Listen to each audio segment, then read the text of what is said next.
Ukraine has proven it doesn't need Trump.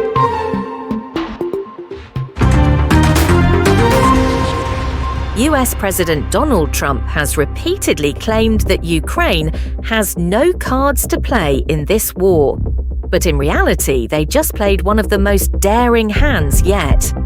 On June 1st, a covert drone operation struck as many as 5 different air bases deep inside Russian territory, targeting at least 8, and possibly dozens, of Soviet-era heavy bombers capable of carrying nuclear weapons, which can no longer be reproduced.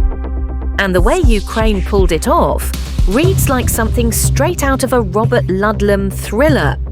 Ukraine's domestic security agency smuggled 150 first-person view FPV drones inside hidden compartments on the roofs of several shipping containers.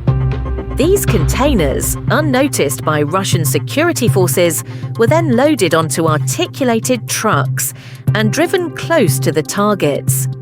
With a single push of a button, the top of each container flipped open, unleashing a swarm of lethal drones that took off to attack unsuspecting targets, rows of fully fueled Russian bombers ready for launch.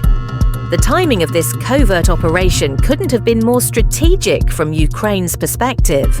It is believed that President Trump is growing increasingly frustrated with President Putin for not ending the war as he had hoped, and he's becoming weary of what he sees as meaningless diplomatic efforts. However, the US president has made no announcements regarding future security aid for Ukraine, a country in urgent need of 3 critical resources that only the US military-industrial complex can provide at scale: ballistic missile defense systems, GMLRS rocket artillery, and 155mm howitzer shells. As a result, Ukraine appears to be imposing its own penalties on Russia, striking deep into what was once considered untouchable Russian territory and taking out much of Moscow's irreplaceable bomber fleet. CBS News and Axios reported that Kyiv did not inform the Trump administration about the drone strike operation, which took 18 months to prepare.